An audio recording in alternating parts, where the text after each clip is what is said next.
Well, hello.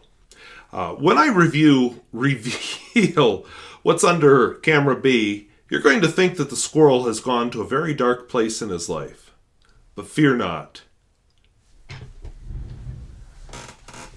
So I have a syringe here because what I'm about to fill is a pen that I purchased that had a converter in it. So let's take the syringe away. And by the way, free information here. Syringes used for ink are a lot more blunt than syringes used for other purposes. Not that you can't hurt yourself, but, you know.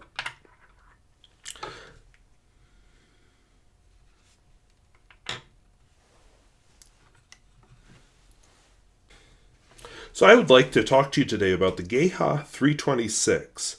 I purchased these for what would have been a reasonable price for one, but for whatever reason the seller was selling a package of two.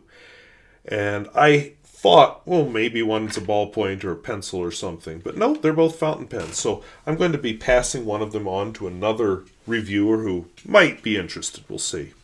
He may just pass them on himself. Let's pick up the one that has all the stickers still attached. So it's a slim black pen, which I like, from the 70s. There's the model number, and there's the price, 12.50 Deutschmarks. P, which I'm guessing has to do with the nib. Geha. Nothing on the clip. Around the cap, it says Geha, made in Germany. And then nothing on the other finial. I appreciate the ink window, but as you'll see, this is not a piston filler. So no, P doesn't stand for piston. You can also see the nib is gold plated. These pens were buggers. I spent a lot of time cleaning these guys out. I'll just be honest, it was ultrasonic cleaner time twice, with several loads of ultrasonic cleaning going on. I probably should have photographed it. I feel like there may be more ink in them, which is why I'm going to use the particular ink I'm using. I can't get this reserve tank to work, which possibly it doesn't.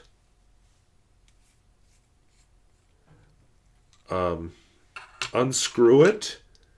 It came with the original cartridge still installed. I've cleaned this cartridge. Nothing else is cleaning out, so I'm going to bring out the big guns. Like I said, I've got a special ink. The Geha cartridges were sold, one end would fit the universal cartridges, the other would fit Geha pens. I think that became especially a thing after Pelikan bought them out. So Geha. And so this one fits in here. The full cartridge, vintage of course, so I may at some point choose to bring it back to life. The other cartridge sits there. So I think you know why the syringe is out. Now I'm going to keep the one that's more stained to myself, and the nib has more damage to it. So I'm passing the nicer one on. So if you're watching, person who's getting this, you'll know when it shows up in your mail. I gave you the better one. I kept the worse one for myself. So why Noodler's Rattler Eel Red? Well, because it has an interesting property. I've never heard any science behind this, but it's something a number of people have mentioned, that it has an amazing ability to clean out stains. So I'm going to see if I can clean this cartridge out and maybe if there's more ink in the pen. Now, I didn't say it's going to clean out ink. I said it's going to clean out stains. So pushed into place. Screw this bit back on. And now you can tell through the ink window, compared to the other one, you can see the ink level.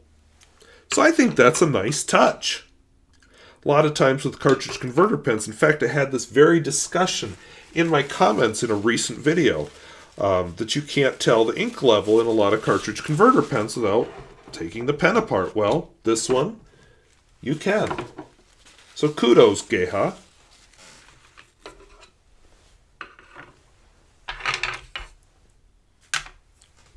Now let's see if it's had enough time to get down into the feed. I kind of doubt it, but we'll see.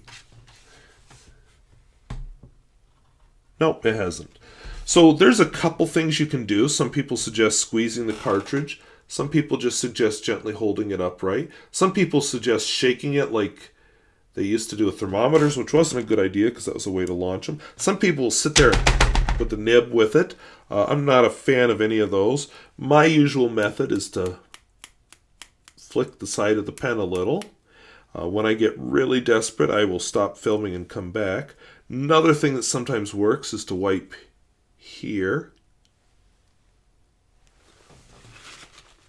And I said sometimes works. Yep, not working yet. Or you can shake down like this sometimes and get the ink moving. Okay, I'm seeing a little red between the tines.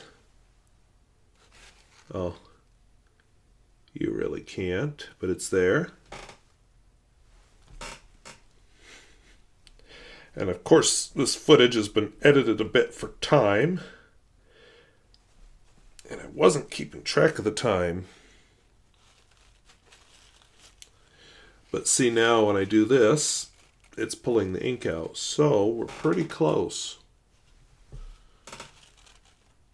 Okay, when I put the tip on the tissue paper, it works. So, Geha 326.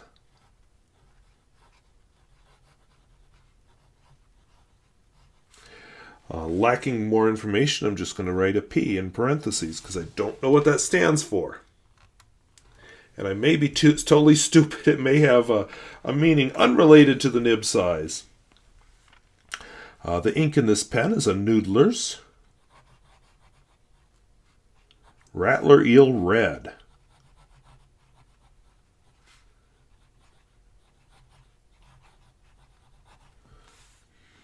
It is coming out pretty red. I'll be curious to see what happens with this pen after it goes empty. Flex, like I said, I'm pretty sure this is a steel nib, but that doesn't mean it can't flex. I've reviewed a Geha Boy, which was very flexible. And it had a steel nib because it was a student pen. So a little bit of flex, not a whole lot. Wetness and flow. I have to say, now that it's flowing, I'm pretty pleased with the feeling of this writing. Smear test. Now, I will concede, although I'm pleased with it. This is a writing pen. This is not one of those wet pens that you go, look at how it gushed. Oh, and the blue is because I've been doing a lot of reviews. So if you've been seeing this orange plaid shirt a lot lately, that would be why. So yeah, we got one of the previous pens there. And reverse writing for those who are into that kind of thing.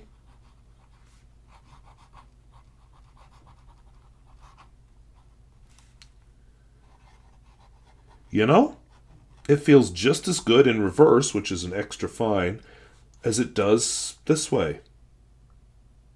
I'm impressed. I'm very impressed. Lost my line there. Oh, and now it's time for the world-famous Pierre Gustafson test.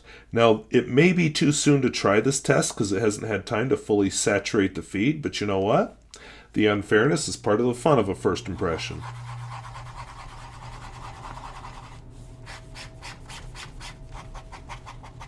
That's my version. Pierre Gustafson goes for a more calligraphic look. And you know what? We did both versions of the Pierre Gustafson test there, and it passed with flying colors. So I've been playing with a lot of Geha pens in the past few weeks. I don't know what turned me on to the brand, but Anyway, I've been impressed by them. Very good build quality. They're typically slender, thin black pens like this one with kind of a delicate looking feed. A lot of them have a reserve tank in them, which is what that button on the feed was. I kind of wonder if in this one that button is just there as decoration. But the idea was you would press the button and it would release extra ink when you ran out of ink in your cartridge. So I guess a nice feature if you're running low on ink and didn't look at your cartridge and all of a sudden, surprise! I'm somebody who does look at my ink levels, so I'm rarely... Okay, I do get surprised by my pens where I can't see the ink levels, like my lever fillers and button fillers, or piston fillers with no ink windows, but not a feature I'd probably ever use. And I find in a lot of pens it's too easy to flip it anyway before you're ready for it. So, yeah. But in any case, I am impressed by how well that wrote, how well that handled the Peer Gustafson test in both versions. I am impressed by the thought that I just almost did this video without doing the pocket test. Yep, that slipped right in. I'm impressed by the writing of this pen, and for a nib that looks a little scary because of all the plating that's off of it, that writes very well. Not your super expressive, impressive, whoa pen, just kind of a nice, reliable, everyday writer type of pen. And really, that's the essence of a pen. It's wonderful if they can do more than that, but this does what a pen should do, and it does it very well. So I kind of thought, well, it'll be okay. I'm more impressed than that. Now, again, not a blow your socks off because, wow, look at the flex, look at the amazingness of it. But a very good pen that I would take to work just to use. Because it would be reliable. And this ink can be kind of feathery and stuff, but no, it delivered just the right amount to the paper, so I am pleased. So I want to thank you for watching, and hey, do you know what the P means on this Geha pen? If you're German, you may have an idea, because I don't have a clue. I even went through a website with some Geha research on it, and that was given to me by a German viewer, actually, and I'll put it in the video description. I didn't find the P there, which doesn't mean it's not there, it just means I couldn't find out what it meant. So, I want to thank you for watching, and we'll see you later. Bye-bye.